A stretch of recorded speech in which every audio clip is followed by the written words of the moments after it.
go try to block every shot, and I'm gonna be physical with you the whole game. You know Stu gonna be physical with you. When you think of the Pistons, you think it's just hard work and just gritty basketball. That's just the identity you gotta have when you put on that jersey. I'm not your average breed of canine. Not a good dog, I'm bad boy for life. I set the tone, don't care about no tick. Let it be known, I get my respect. Come in the lane and see I don't bluff. If you retaliate, that's on ya. Talking pundits, I hear you're ashamed. Talking that chop, you must run this way. Tryna tell ya, look the dog palm, mess around, find out, Tryna tell ya, look the dog palm, mess around, find out,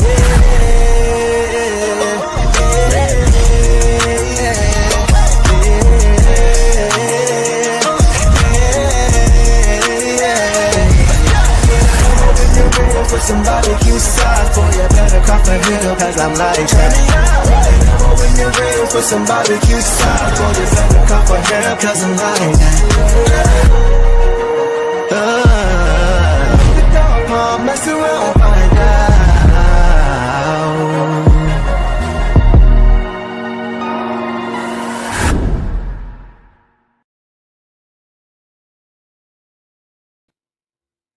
Detroit basketball. What's up, y'all?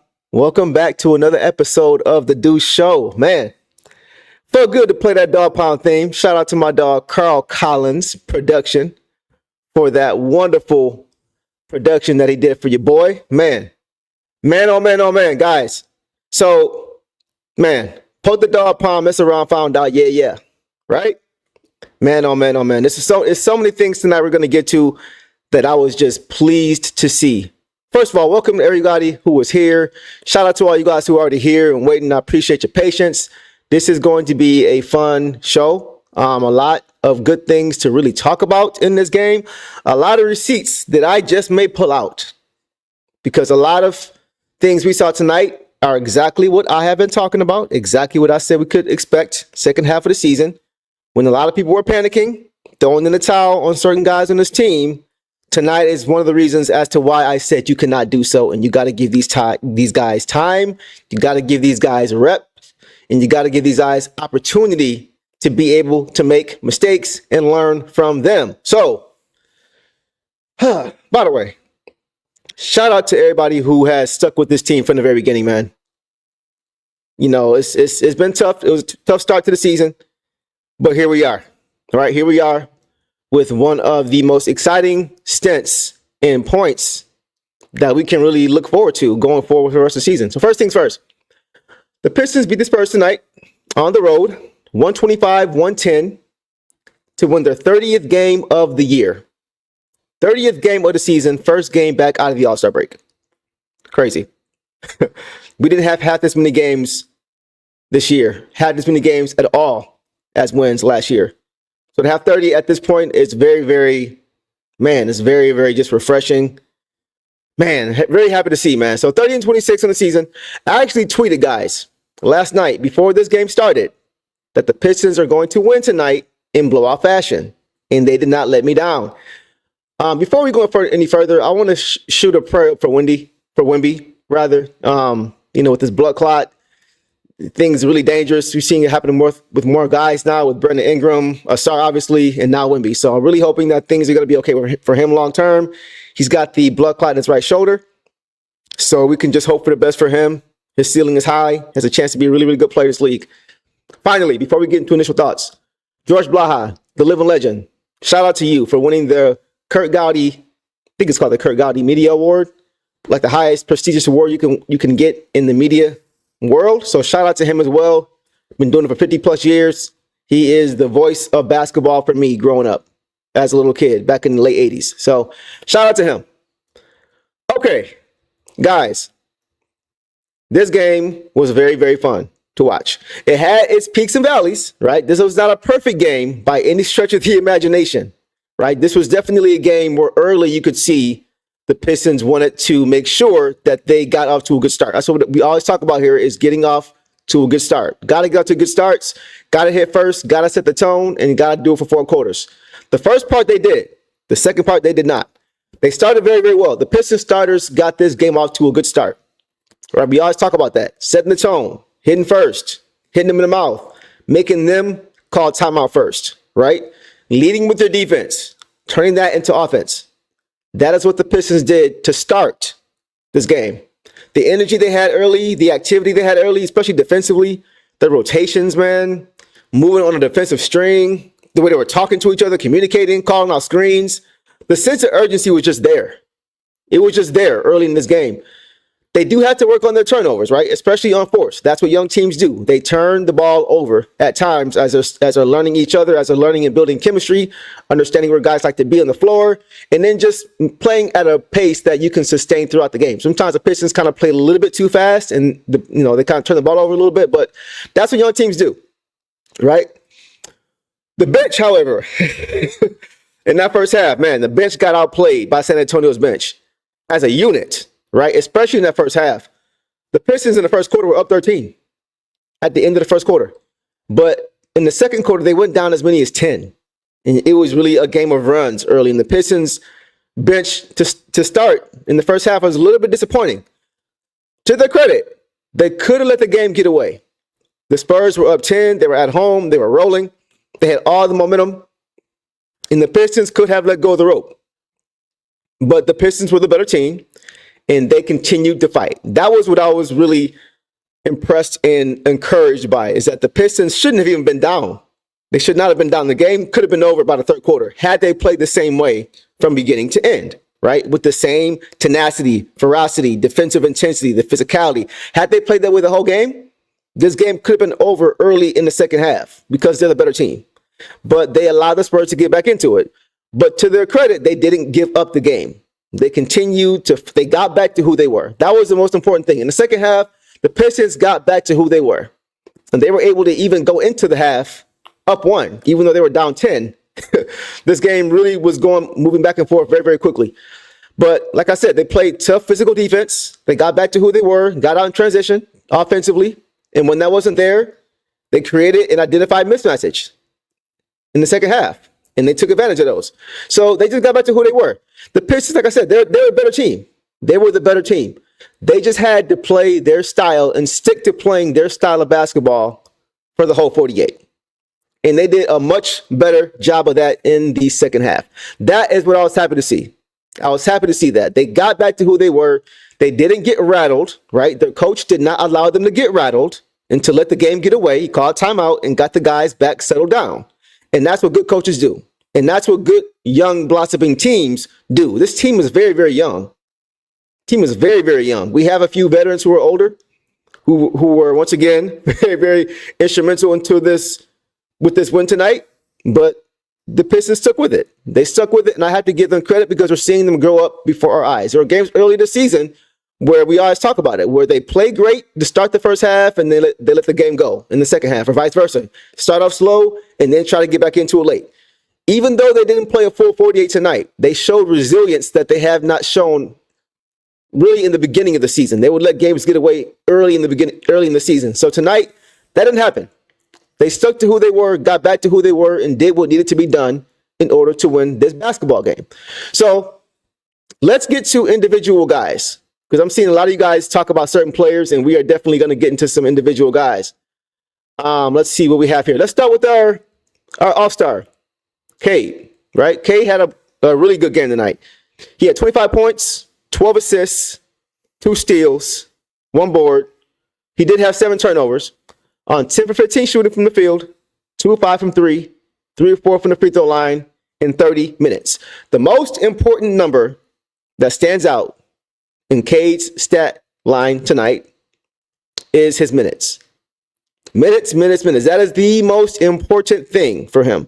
We know before we got Dennis Schroeder, that Cade often was playing 38, 39, even sometimes 40 minutes. And that is not a recipe for success, because by the end of the game, oftentimes he was burned out. And you could see him turning the ball over, just not looking like himself, not looking fresh at the end of the game because he was tired. Tonight, you did not see that being the case. And that's because of guys like Dennis Schroeder that we now have on this team that can regulate the offense, that can slow the game down and make sure that the offense is running the way it's supposed to run and getting guys in position to be successful and just having a calming and veteran leadership effect with that second unit. That's something the Pistons didn't have before. Before they got shorter, they didn't have that.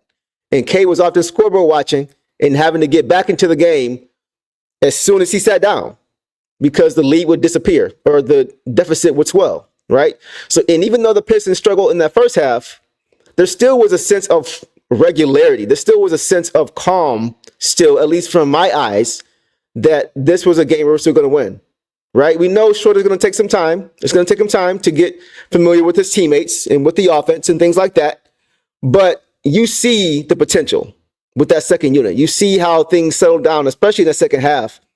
He found some chemistry with some guys, just getting reps in and playing with those guys. So Schroeder's going to be a work in progress, but he was solid. He wasn't great. He was solid. But he's giving Cade an opportunity to be able to rest and come fourth quarter. If we need Cade to come back into the game, he can do so with much fresher legs and with a lot more juice to finish the game if we need him to do so. But Cade was really good tonight. He was really, really good. The Spurs tonight were very, very handsy. Very, very handsy. They were trying to disrupt him in his dribble. They were pressuring him full court often and early and often with Jeremy Sohan. They were just very, very physical, and the refs were letting them get away with a lot. There were a lot of hacks tonight with Cade. A lot of hacks. You could hear them. A lot of smacks that weren't being called. And he was getting frustrated by it. But despite that, he stayed with it, right? He leaned into the physicality. He got into the grind. He said, okay, I'm not getting the whistle. Then I better not get caught for offensive foul either when I start bullying these guys. Right? That was the mindset he kind of developed in the second half. That, okay, this is how they're going to be played. This is how they're going to call it. Okay, then let me play the same way when I have the ball. Let me be physical too, because I'm bigger than these guys, and I'm quicker than these guys, and I'm more skilled than these guys. And once he was able to do that, once he saw he was able to do that, that's when things really started to go well for him, because he saw that this is going to be a physical style game. And he has no problem doing that, right? He's a very physical player already. So just understanding how the whistle was going to be called and how the game was going to be officiated really helped him to really get into a groove tonight, because he was able to adjust his game and then play the way he needed to play based on how the game was being called. So that was really it for Cade. Once he made the adjustment, he was good. He was fine. He played very, very solid though. And then defensively too, he played solid, man. He was just, a few plays, he was just taking the ball away from guys, just ripping them up, just taking it away once again, because he saw how the game was going to be called. And he saw that he would be able to get away with some things that normally he might not if it was a different officiator or a different referee that was officiating the game. So he made the adjustment. He played great. Really, really good game from Cade. Really, really good game from Cade. Let's move on to Tim Hardaway Jr. Tim Hardaway Jr. had 9 points, 2 assists, 1 rebound, 1 block on 3 for 9 shooting, 3 for 8 from 3 in 24 minutes. So we always talk about it with Tim, right? He's not always going to have a very glamorous stat line, but he does so many intangible things for this basketball team as far as creating an offensive flow. He's very good at helping this team create an offensive flow with his ball movement and with his player movement, right? He moves without the ball very, very well. The way he's able to come off screens and get good shots, thanks to guys like Isaiah Stewart and Jalen Duren, who have been setting really, really good screens lately without getting caught for offensive fouls. It's not just Isaiah Stewart anymore. It's Jalen Duren as well. Early in the season, you would see JD get caught for offensive fouls, right? We wouldn't even be able to get a shot on goal, right? Offensive foul going the other way, or he would set very, very soft screens because he wasn't really sure how to set them properly in order to get without getting caught for offensive foul. But not anymore. One of the many things that Jalen Duren has improved on is his screening. We're going to get to the other things, but in reference in lieu with Tim Hardaway Jr., he was a beneficiary of that tonight because he was able to get space, right? THJ understands the offense, right? You can see him kind of telling guys where to be on the court at times based on the play that was being called. One time I heard him telling JD off pick and roll, he said, roll, roll, roll. Once JD caught the ball, the defense had to make a decision, and you could see Tim Hardaway Jr. just kind of orchestrating and telling guys what to do at certain points in the game offensively. So just having a veteran like that is very, very beneficial, because guys like him have seen different offensive schemes. They've seen different defensive schemes. They played more. They played the league a lot longer. They've had more reps, right? So sometimes the learning curve for a vet can be a little bit quicker for a younger guy, or instead of a younger guy, because they've seen more, right? And Tim Hardaway Jr. just brings that. He just brings that veteran leadership. He just knows where to be on the court. He knows where his teammates are supposed to be on the court.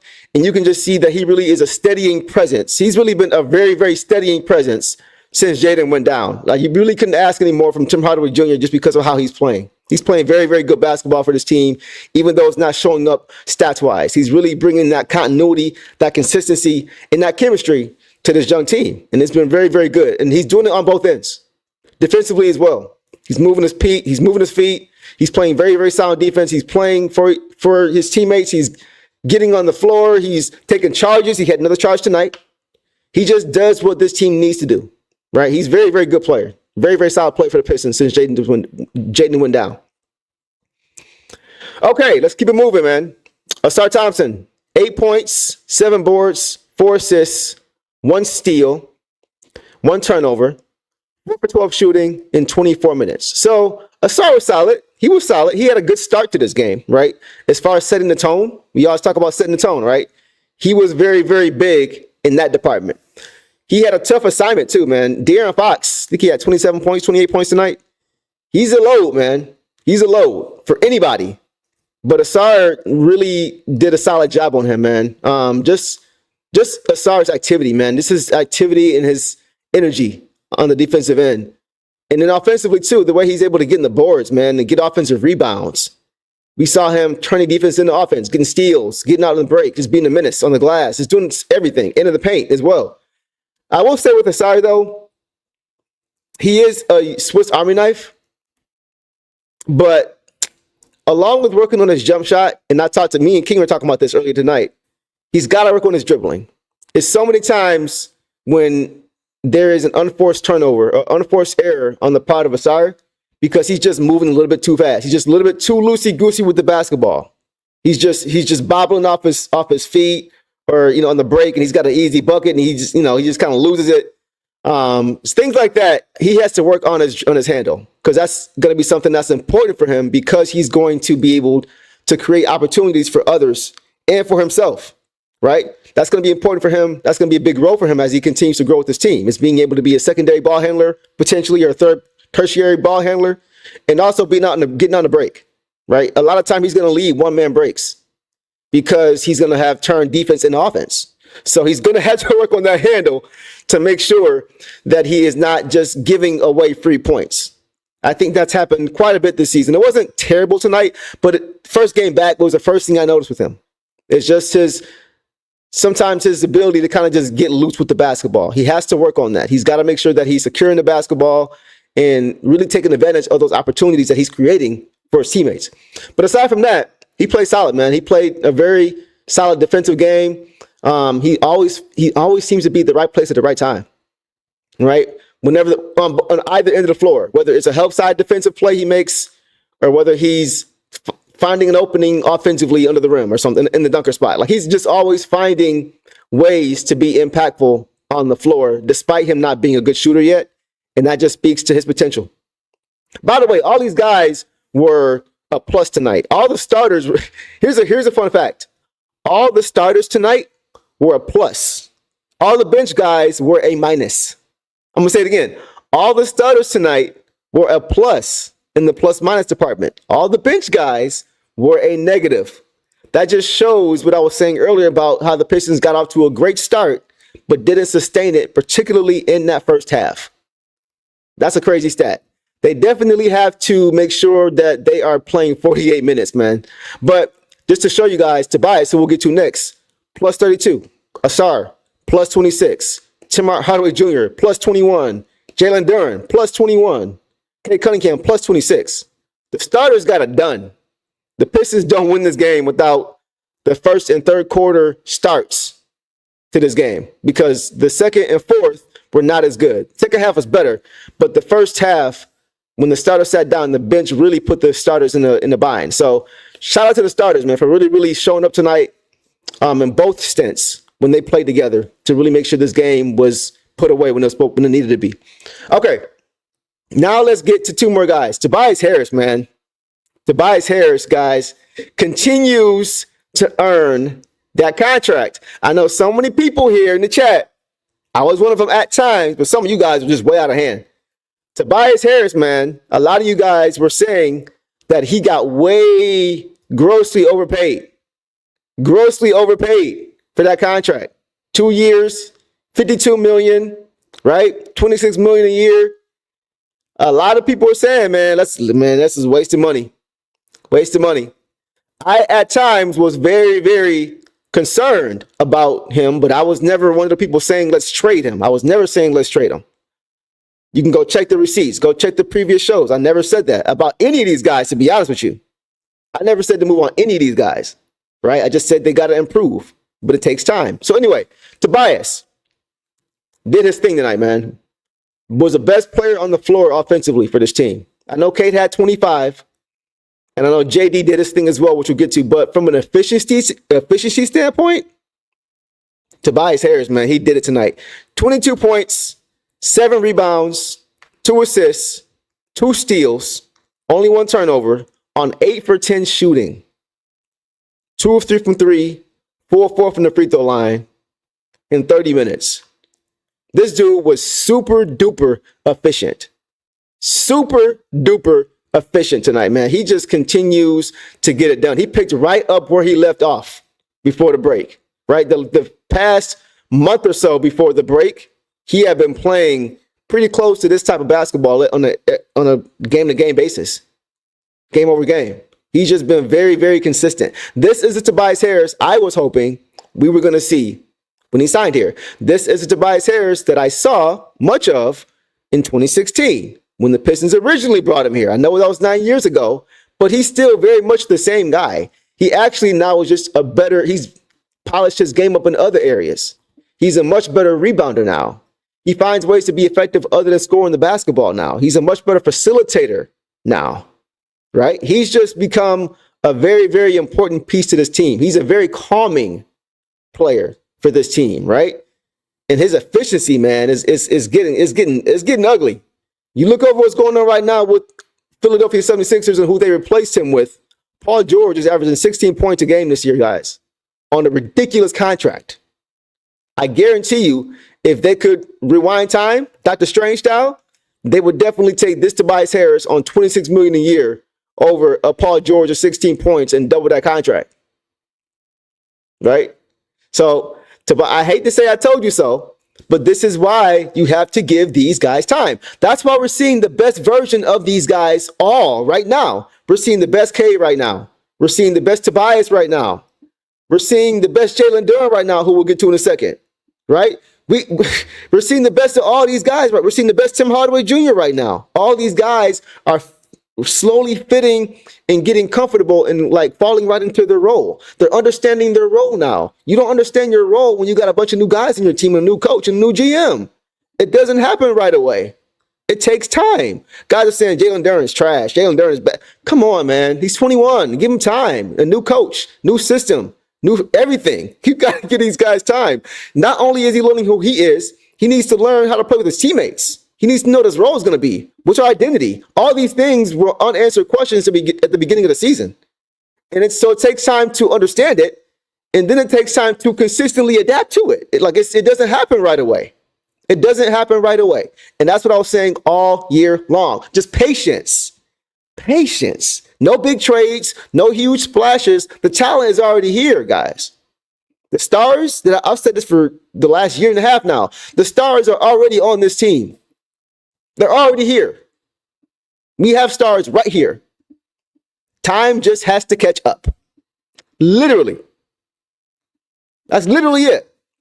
And we're going to see a great second half of the season when it comes to the growth of this team.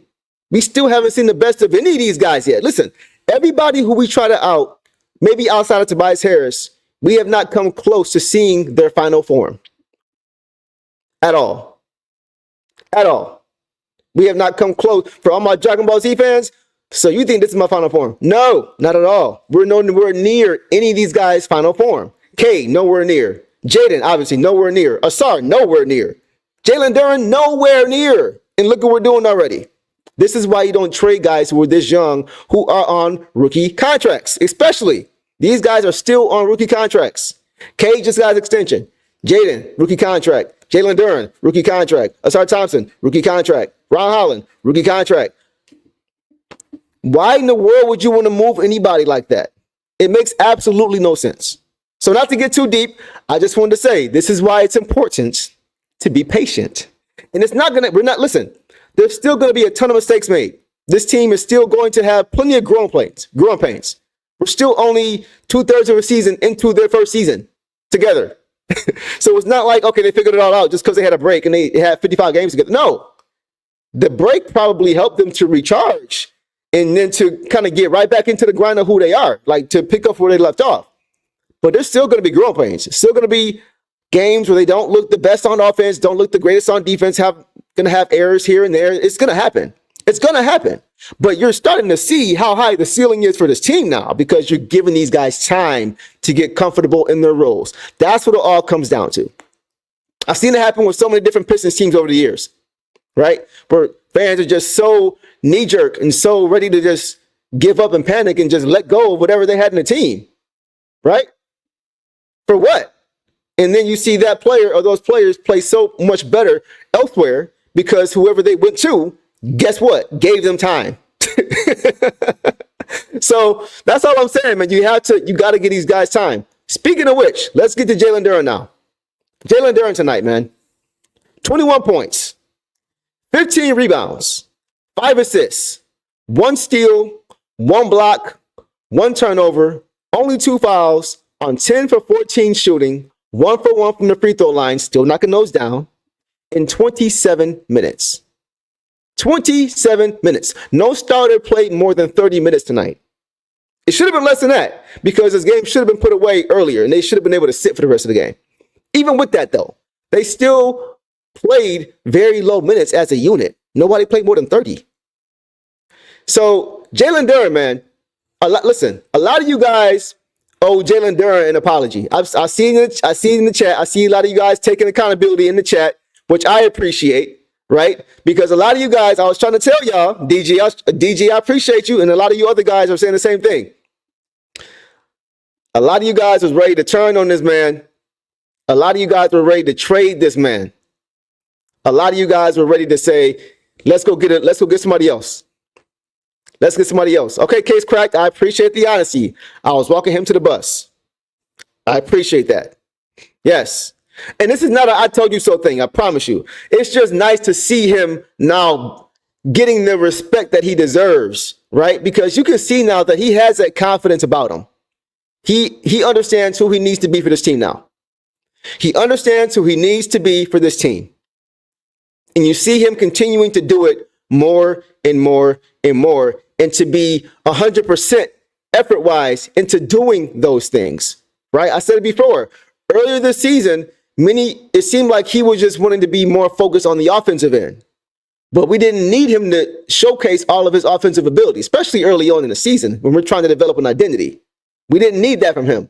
And I think it just took him a minute to find his way. Exactly. He cares. You can see the care now. But you know what it really is, case cracked? He understands who he's supposed to be. So now he can devote all that energy into that. He can focus it on very particular things now.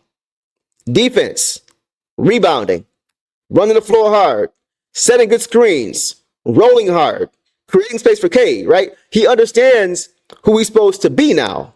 You're seeing less and less him pushing the ball down the floor when he grabs a rebound. No, let Asar do that. Let Jaden do that. Let K do that. Let them guys do that, right? We're seeing him be a star in his role. And when he focuses on those 3 or 4 things every game, you're going to see very, very high outputs in those particular things that he's doing because he can do it. And he's very, very good. He's very, very talented when he sticks to his role. That's the key. And he's sticking to his role. And now we're seeing the benefits of it. We're seeing it. Tonight before the game, he said the Pistons fans deserve Pistons basketball. He said that they deserve to see Pistons basketball. That's what it's always been. Hardworking, put your hard hat on mentality, get your lunch pail, right? He understands the style of basketball that was played here now. I think these guys have been doing some homework on the Pistons history because we're seeing them not even acting in a certain way now, but even the things they're saying now are reminiscent of things I've heard this team say in years past. And that's very, very encouraging to see. Very, very encouraging to see. So JD, man, he continues to play very, very good basketball, man. I'm really, really happy to see him reaping the fruits of his labor now. Because when he plays with that energy and that activity, he's hard to stop. He's hard to stop. And with Wemby out, I expected this kind of game from him. Right, having to go against Bismack Biyombo, barbecue chicken. Barbecue chicken. They just signed that man to a 10-day, about 10 days ago. So he had an obvious advantage. That guy can't guard him, right? In this kind of a matchup, I don't mind JD looking for his offense out of the post because Bismack Biyombo just cannot guard him. He already wasn't a great player in his prime already, and now he's not in his prime anymore, which is why he got a 10-day with the Spurs, right? You go at a guy like that, a guy that's just getting off the couch, who's already not a great player. Yeah, you go at him. Yeah, go ahead, JD. You get more touches tonight. As long as you continue to do the things well that you do for this team, which we talked about, playing good defense, solid defense, being a menace in the paint, getting offensive like as long as he continues to do those things for this team, yeah, you get more touches against that guy. Go ahead, do your thing. And we saw it. Tonight, he couldn't guard him. He couldn't guard him tonight. JD is too quick. He's too strong. He's too fast. He's too long. That rhyme, by the way. But you're seeing the ability of a guy like Jalen Duren when he buys into his role. When he buys into his role, guys, and when he's committed to that, he's an all-star level big. I've said it all year long. He is an all-star level big when he sticks to the things that he does best. Period. Nothing more, nothing less. And you see it. It was so many plays tonight where he was getting offensive tap outs, like keeping plays alive. He was swatting De'Aaron Fox shot off the glass. Like he was doing everything. He was protecting the rim. And guys, that pass from Cade, did you guys see that? Let me see if you guys saw it in the chat. Did anybody see that? Oop. Okay, Kenyatta, yes. Did you see that lob pass from Cade where he just flicked it and said, go ahead, go get it, big fella. The lob, the catch in the air, man. His athleticism is ridiculous.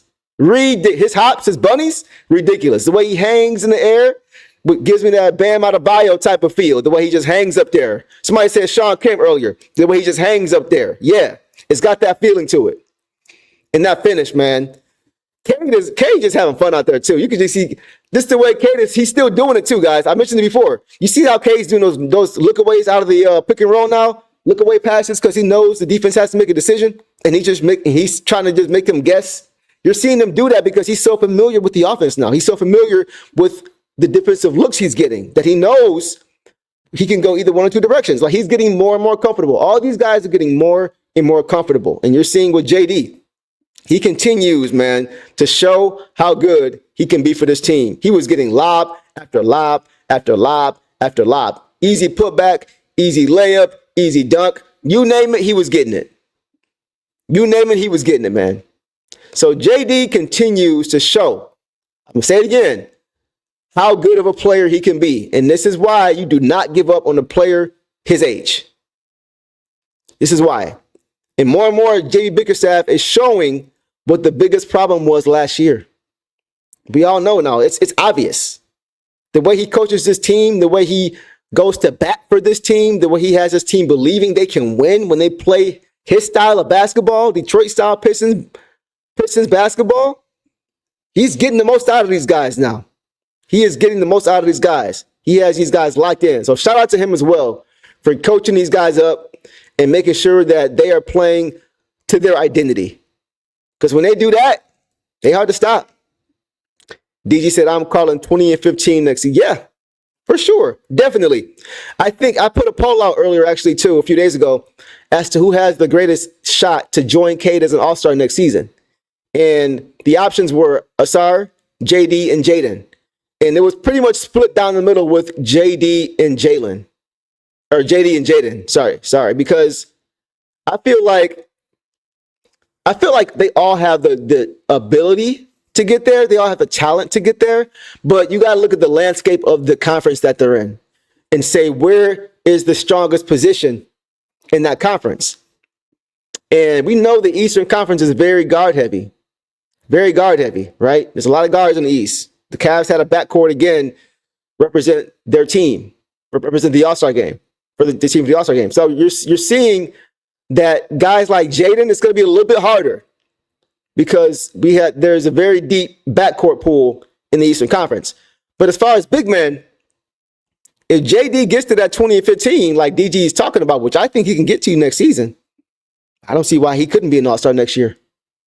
If he plays like this, also giving you 5 dimes a game as of late, a steal on the block here and there, staying on the floor, only a few fouls, not having a great game and then having to go to the bench for the rest of the half because you're in foul trouble, just being available, playing smart, playing disciplined, playing mature defensively. If he does all that, like he did tonight, yeah, he's going to be All-Star next year. It's going to happen. He's going to be All-Star next year, which is what I originally thought would happen. I said it early this season. So, yeah, guys, our stars are here. Between Cade, Jaden, who was playing the best basketball of his career before he got hurt, right? SR, the stars are already here. They're already on the basketball team. Time just has to catch up. And you have to give these guys time in order to get to that level. That literally is what it comes down to, guys. The 5th seed, 4th seed is looking more and more likely because of how this team is playing. They came out of the gate with a chip on their shoulder and a sense of urgency. They had a sense of urgency to start this game. And I think more times than not, we're going to see this team do what we saw tonight for the majority of the season. They're going to have some stinkers here and there, yes. But they're going to play to their identity more times than not. More times than not. And they are very serious about making a push for the playoffs. So with that, let's get to the bench and we'll call it a night. Let's start with Malik Beasley. He had 16 points, 1 assist, 2 steals, 2 turnovers, 4-7 shooting from the field, 4-7 shooting from 3, 4-4 from the free throw line in 23 minutes. So he was solid. That's pretty much a stat line you want to see from him, right? Not a ton of shots, but being efficient, right? Didn't miss a free throw. Wasn't a great game per se because there were some stints in the game where, he just looked out of sorts. Like he couldn't really catch a real rhythm, but they were also crowding him too. They knew the scouting report. They also knew that, we got to make sure we don't let him get free for open shots, right? So that's why he only had 7 shots. They're making him put the ball on the floor, which is not what he wants to do. He can do it, but you'd rather him not put the ball on the floor if he doesn't have to and just be able to catch the ball and be able to rise. Catch the ball and be able to rise. That's where he is best. And when he does that, guys, is he the best shooter in the league this year? Because he still continues to show why he should have been in that 3-point contest. And he continued tonight, once again, to build on that franchise record that he set before the All-Star break. So I ask you guys, do you think Malik Beasley is the best shooter in the league this year? I think it's very possible. Not the best shooter ever. We all know who that guy is. We all know how effortless he makes it look, right? But this season, the way he's shooting the basketball, I know Anthony Edwards has made more threes than him on a higher volume, right? He's not shooting at the percentage, at the clip that Malik Beasley is.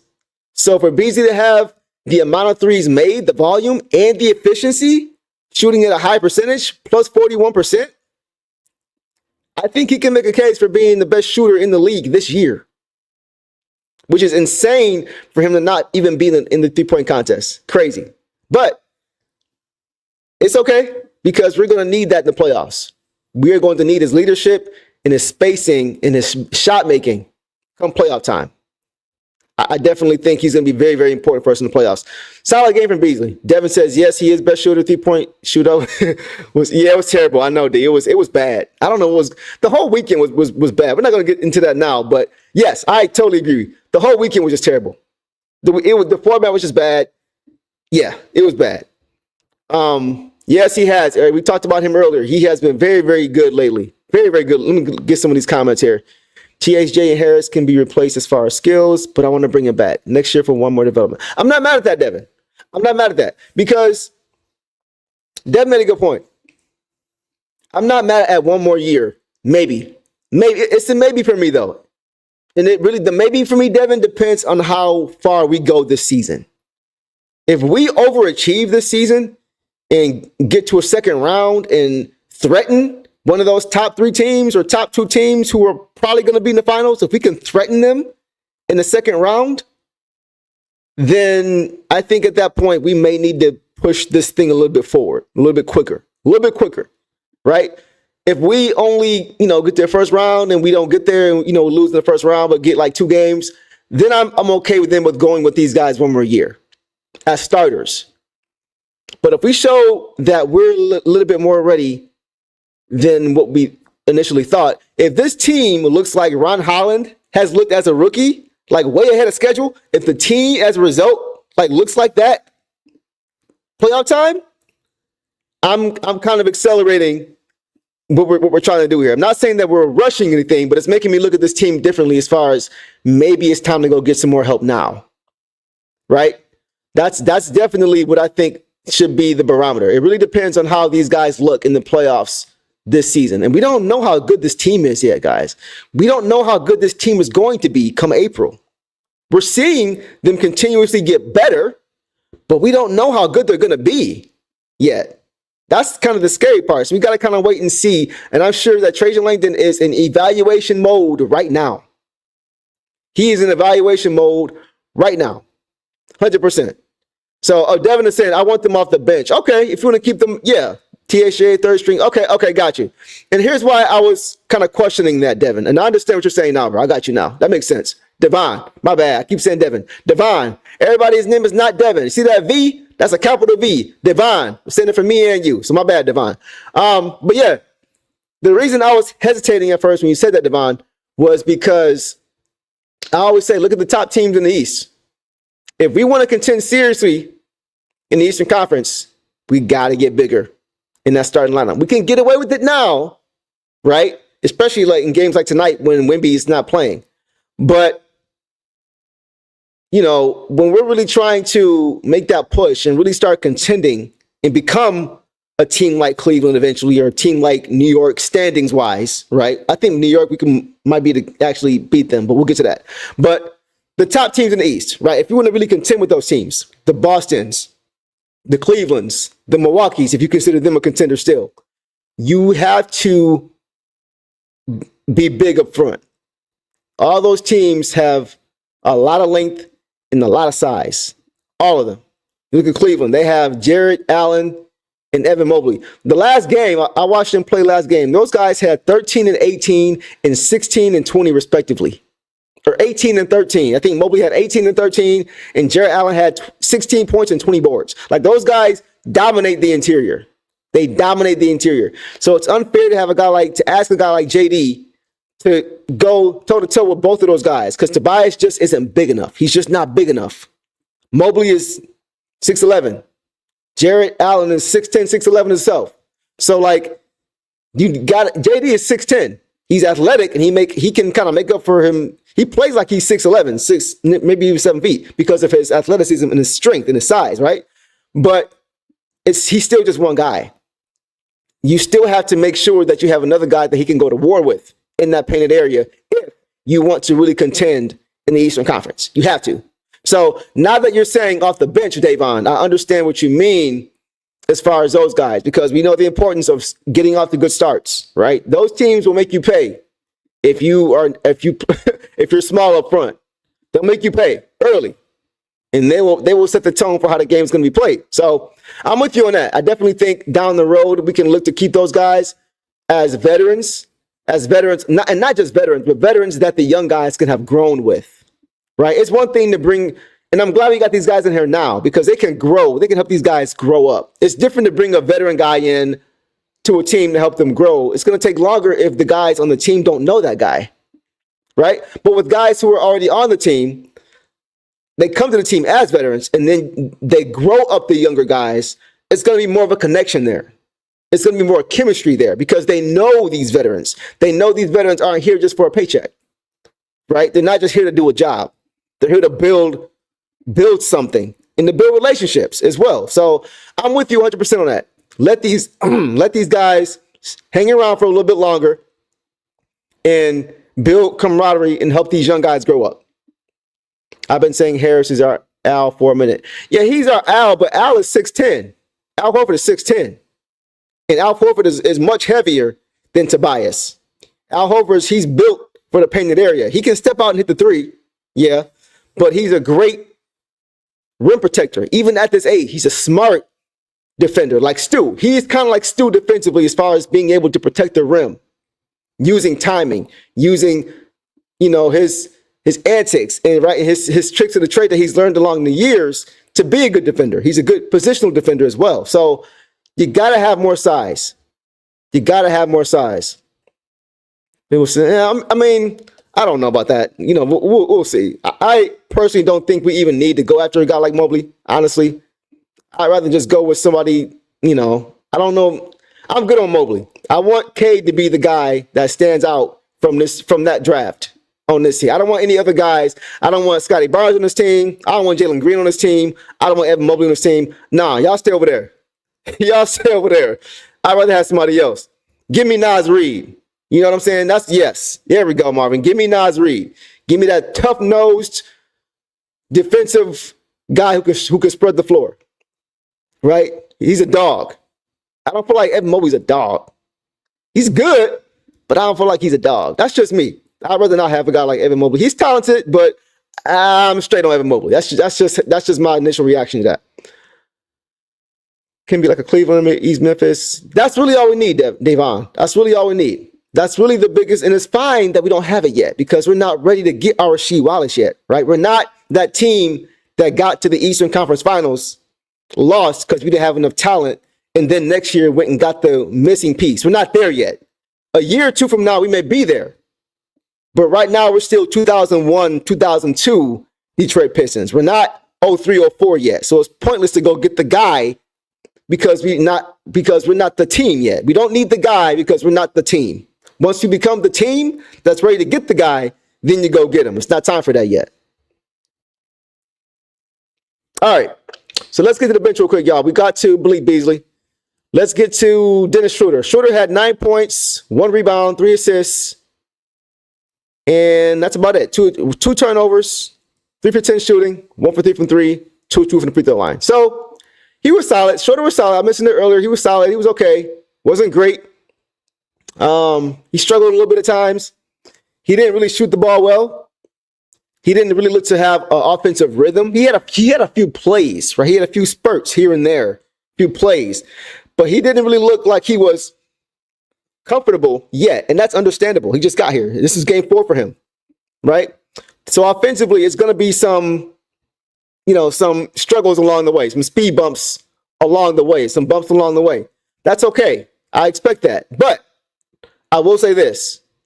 Schroeder has to play harder defensively. He has to play harder defensively. It was too many times tonight when I see him not provide really much resistance on the perimeter at all. And guys were just getting right by him. And then you had help defense. And that's when the defense has to stretch out and guys have to scatter around and make sure that they're rotating to the right guys. Like, you got to be able to stay in front of your man or at least provide some resistance. You can't let him just go right by you. And tonight, a few times, he was just going right, guys just going right by him, right? So I want to see Schroeder get better defensively, improve defensively just at the point of attack and providing just a little bit more resistance because we're going to need that. But aside from that, he was solid, wasn't great. I'm expecting him to get better as the season continues to progress, right? As he gets more comfortable, gets more reps, gets more familiar with the guys, then he'll be much more of a better player, I think, and much more important player for this team. But like I said, his biggest value right now is just allowing our star guard to rest and to be able to just hold the fort down until K comes back into the game. All right. Let's get a few more guys, and then we are going to call it tonight, guys. Fontecchio, man. All right, listen, y'all. Let me get some water for this. Because I've been talking about Fontecchio for some time now, and I'm going to need to wet my whistle before I talk about this. Pause.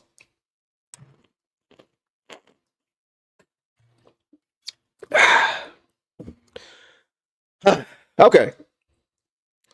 Simone Fontecchio, man. I already see y'all in the chat going crazy. Man, okay. So here's the stat line. He had 2 points, 4 boards, 1 turnover, 3 fouls, 1 for 4 shooting, all 3 from 3 in 16 minutes. So, Fontecchio was not good tonight. He was not good tonight, man.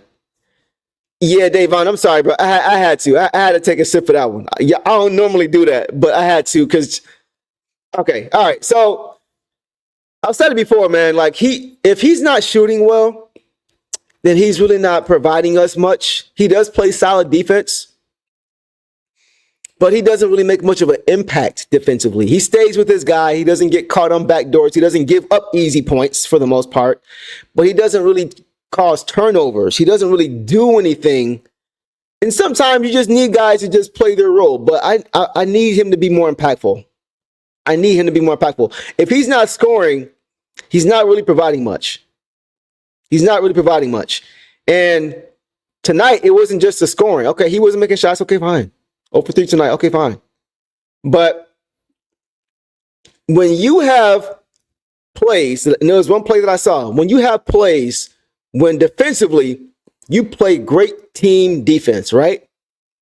And the end result, the last resort for the offensive possession for the Spurs is Keldon Johnson trying to bang his way to the basket over Isaiah Stewart, which is not going to work, right? He tries to body Stewart, get some space, and Stewart knocks it out of bounds. We're going to get to Stewart in a second too. Or Stewart makes a good play.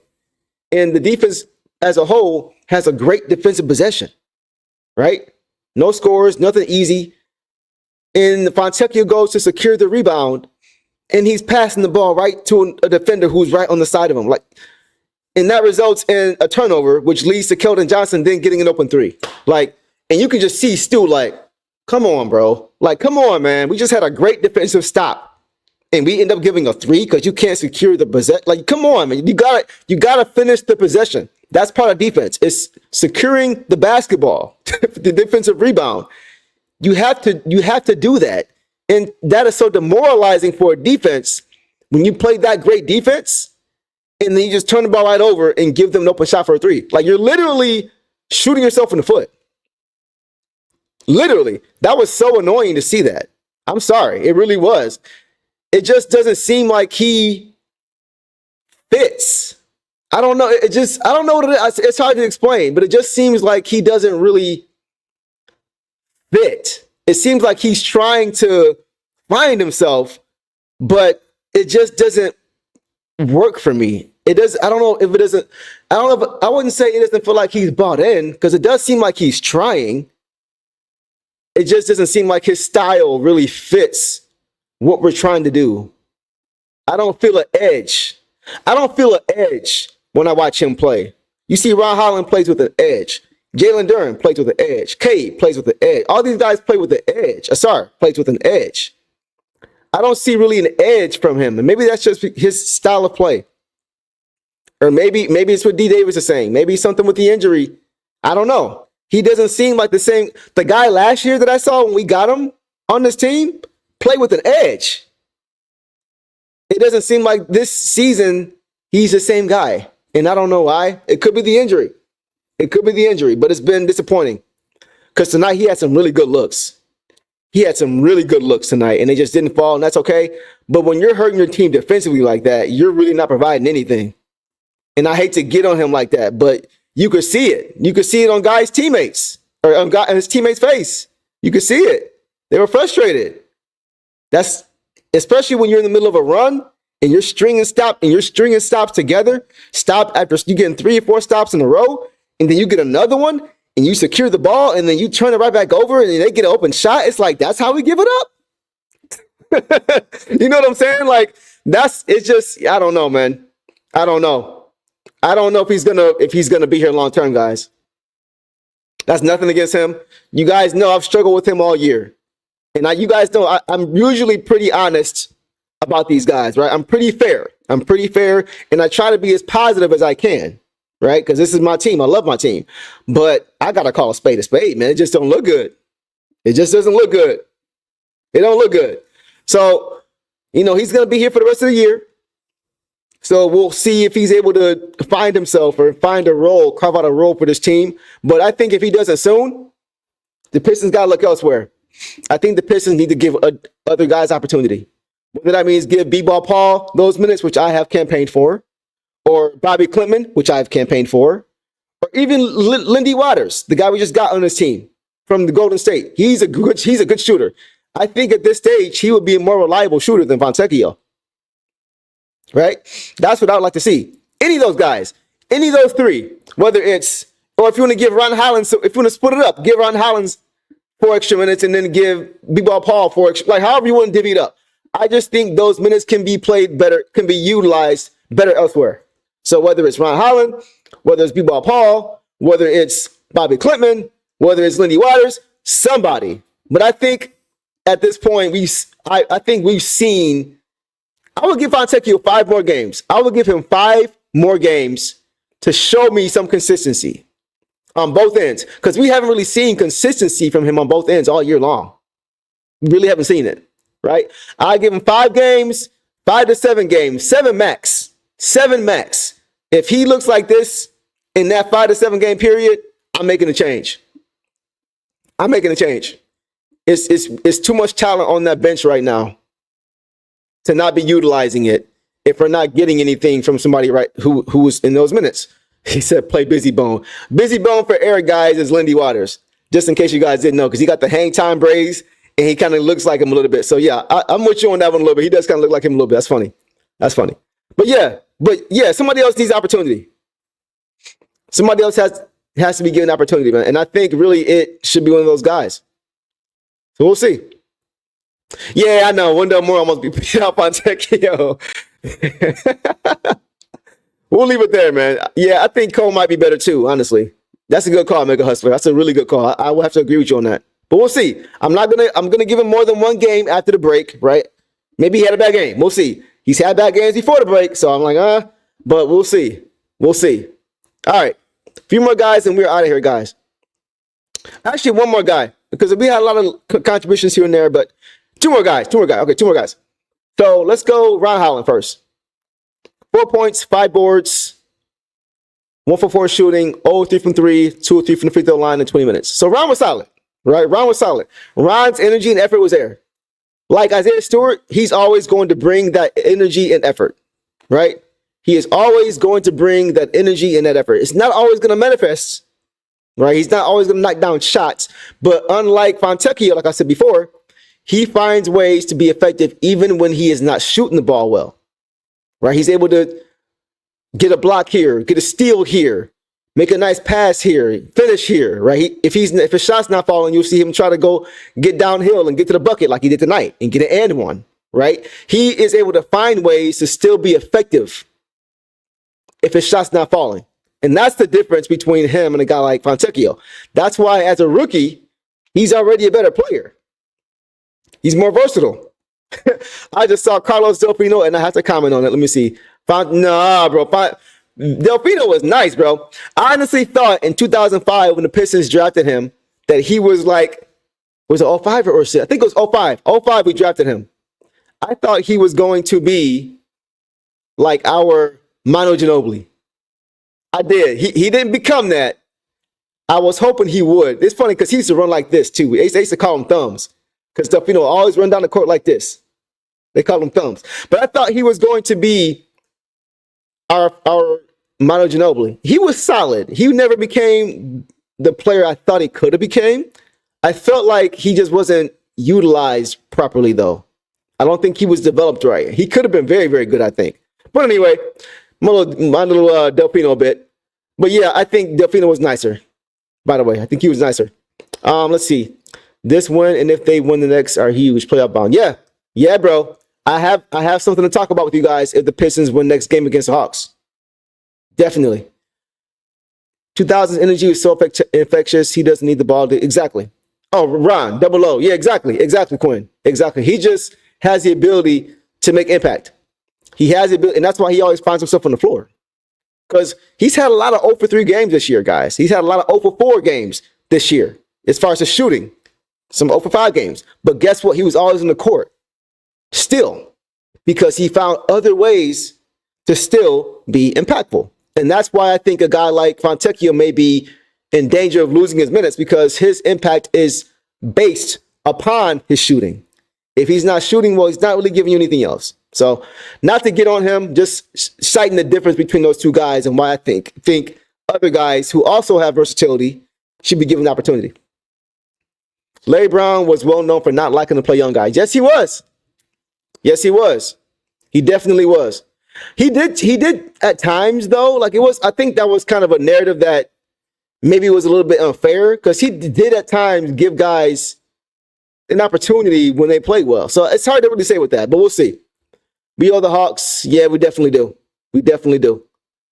All right, so let's get to the last guy I want to get to, guys, and then we'll call it a night. Isaiah freaking Stewart.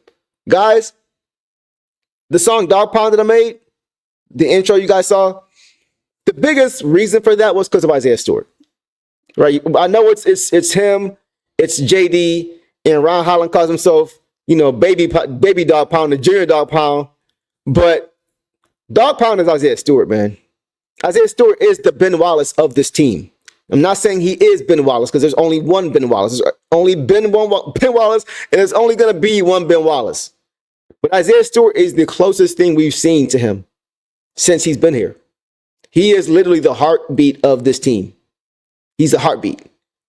He is the tone setter, and he embodies this team more than anybody else on this team currently, right now. Not with this talent, not with this skill, with his heart, with his intensity, with his robotic consistency. Consistency, man. You know what you're going to get from that guy every single game. So even though he doesn't have 20 points and 10 rebounds, his impact can serve to be just as powerful because of what he does and what he brings mentally to the game. The mental edge that he brings to his team. The way he plays, his style of play is very contagious.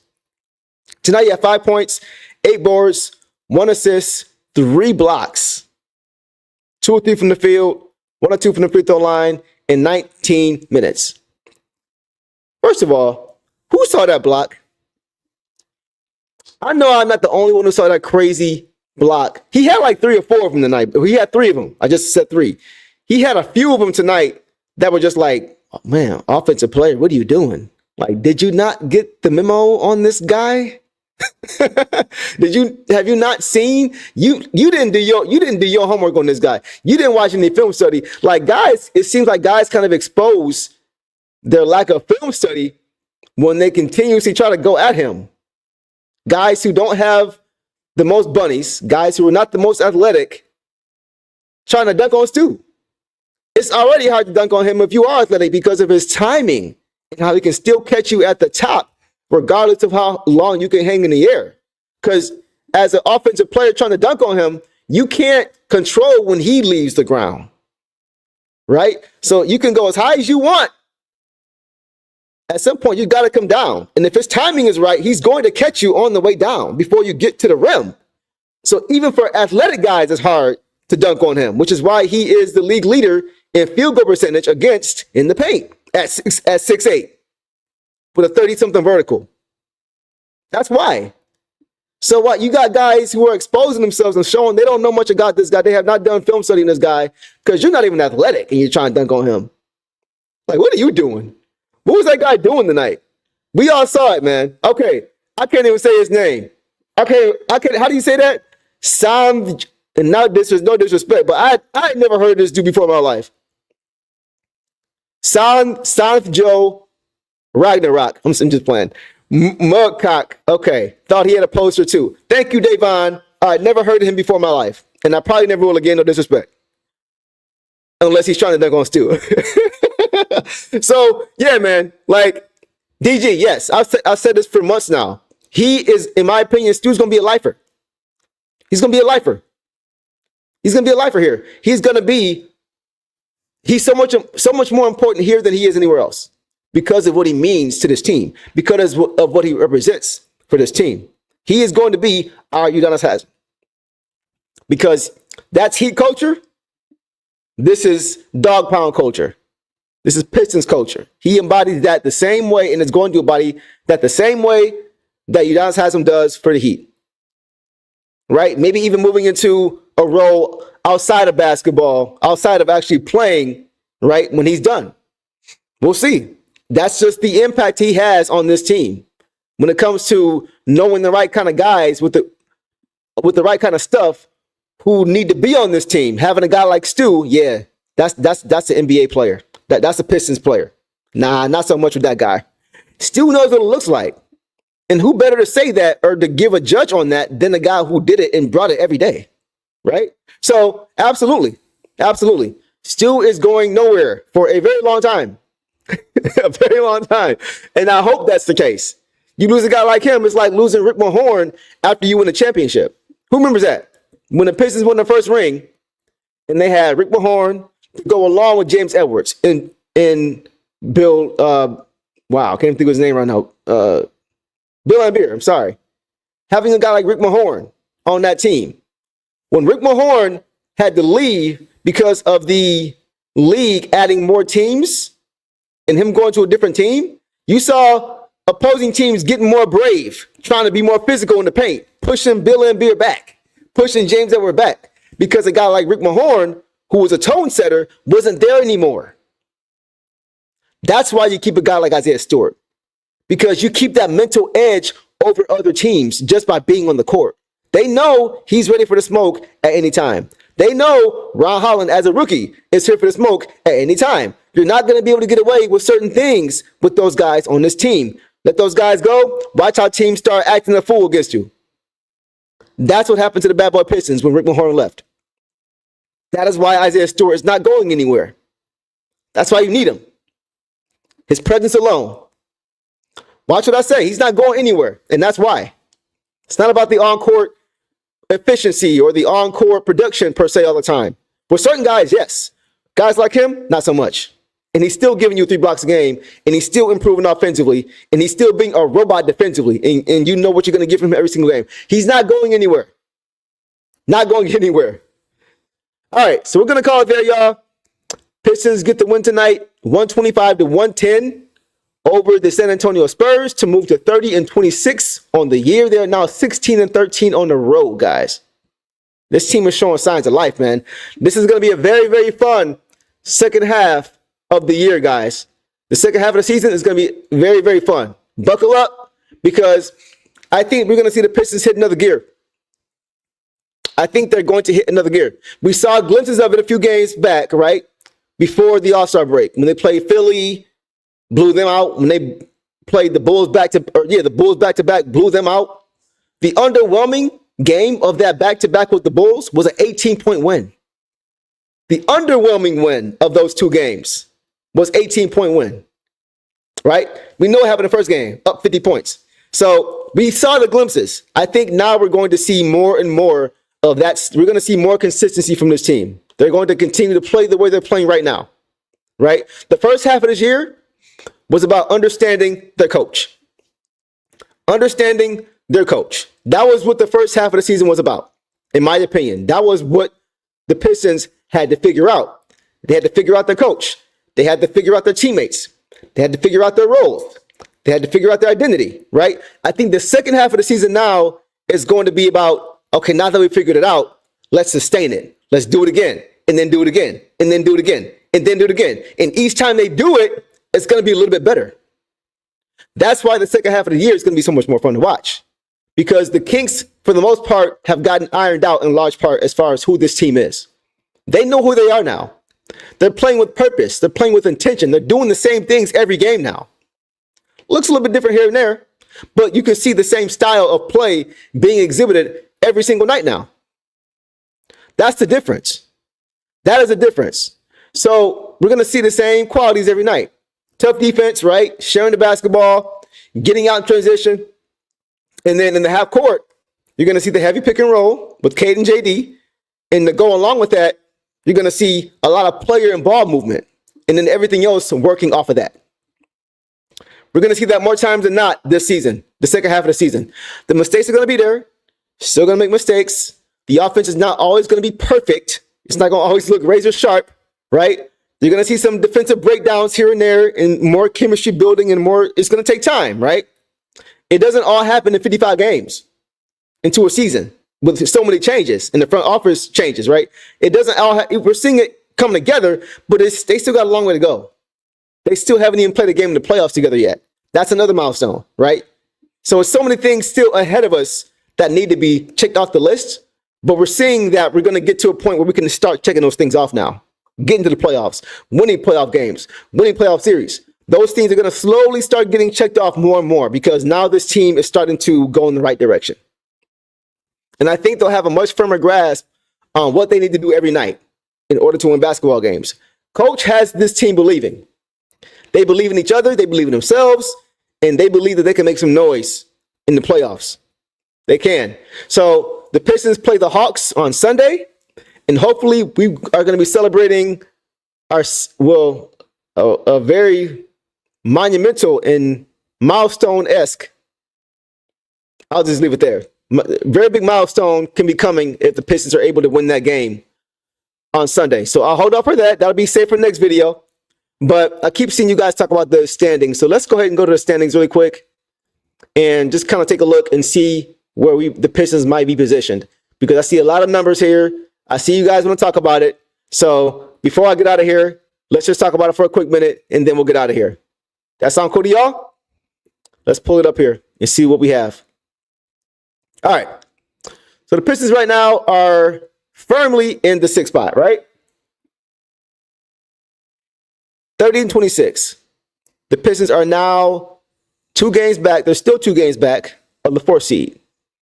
And this is the time of year when you really got to start revving up the engine and moving in the right directions. Because look at all the teams above the Pistons. For the most part, they're all looking to hit their stride right now. That's what you want to do. You want to start hitting your stride right before the playoff starts. You want to start getting into a rhythm right as the playoffs are approaching. And so you can see now that these teams are winning. That's why you got the Bucks with a 3-game winning streak, right? You got the Pacers, 2-game winning streak. The Celtics, 4-game winning streak. The Cavs, 6. See how all these teams are winning now? They're all trying to hit their peak at the right time of the year. That's why the Pistons, who have won 5, have to continue to move in that direction as well, because those teams above them are looking to make pushes as well. So Davon said, hey, the Pistons won 5 straight. My wife said last year they need to win 5 or playoffs, then she will buy me some more gear. I'm going to get that Malcolm hoodie. Malcolm X hoodie. Yeah, oh, you about to get some gear, bro. You about to get some gear. Yeah, that's coming. This is the Pistons' the Pistons' 2nd 5-game win streak of the season. Think about that. When was the last time the Pistons had 2 separate 5-game winning streaks in the season? It's been a while. It's been a long time for that. I'm talking decades for that. So, yeah, Davon, you're going to get some more gear for sure. I think the Pistons are honestly going to either stay where they are or move up 1 spot. I don't think they're going to get to 4. Honestly, would rather them stay right where they are. I want the Knicks. I've thought about this for a while. I had a chance to talk to King about this. Ashton chimed in when we were live last show. And the more and more I look at this matchup with the Knicks, I think the Pistons have a good shot to beat them. We are a matchup problem for them, especially in the backcourt, especially with Cade and Brunson. That is a huge advantage for us. And I think Cade will really play very, very well in that series. I really do, because they struggle with us. So we'll see. But DG, you are right. We need these next 2 games because we play the Celtics and Nuggets back-to-back afterwards. Yes, if we get one of those 2, I'll be happy. But after that, DG, the schedule gets light again, and we get the Wizards, and we get the Wizards, we get the Bulls again, we get a few teams, some very winnable games. I think we get the Wizards 2 of the next 6 or something like that. So after that stretch, the Pistons have another opportunity to go on a run or prolong the run they're on now. We'll see. But they have an opportunity to really make a run here. But I do think they'll either stay at 6 or move to 5. Indiana's playing good basketball right now. I can't stand them, but they're playing good basketball right now. They're playing very, very well. I think they're 15-5 in their last 20. So they're playing really, really well. So I'm not sure we're going to catch them, because I would imagine they're going to continue to play well, and they may make it hard for us to catch them. But Milwaukee, maybe. You know what? Milwaukee now for sure, because they just lost one of the most important players for 25 games. So I do think we have a shot to get to 5. But if we get to 5, that means we're probably going to play Indiana at 4. unless Indiana can catch the New York Knicks and they're 5 games back. So I don't think the Pacers are going anywhere. You see what I'm saying? I think the Pacers are going to stay where they are. They're not going to catch New York, and they're not going to allow Milwaukee to catch them. And I don't know if we can catch them. So if we move to 5, we're going to play Indiana. We stay where we are. We're going to play New York, who I think is more favorable. I think that's more favorable. And if we can get New York, I think we can beat them in the series. I really do.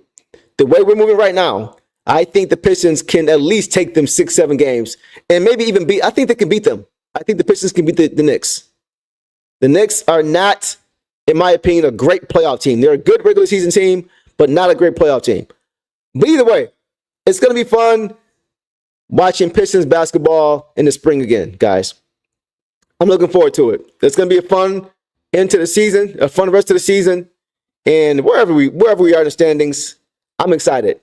I'm excited even just beyond this season because the Pistons are headed in the right direction. And after this year, we're going to be happy and content with the change and the jump we've made from last year, going from 14 wins to probably 40 wins this season and getting to the playoffs and making some noise. And then it's on next year. It's on next year. So we'll leave it there. I will catch you guys here probably around 8:30, 8:45 because the Pistons play the Hawks on Sunday on the road at 6. So we will all be back here. Hopefully I'll see you guys at the end of that game. And hopefully we can talk about the Pistons having an even longer streak and talk about how long it's been since they've been on that streak. I have the answers already now, but I'm going to wait until then because I don't want to jinx anything. We can all talk about it and celebrate it then, but it's been quite a long time since the Pistons have done what I'm hoping they do come Sunday night at 8:30. So we'll see. But with that, I appreciate you guys always showing up and showing out. Congrats to the Pistons on getting this win and continuing right from where they were left off with the All-Star break. And hopefully I will see you guys Sunday night post Pistons Hawks with the Pistons getting a win over the Hawks and giving us a lot to talk about come Sunday night. So appreciate you guys hanging with your boy. And as always, Detroit versus everybody. Peace.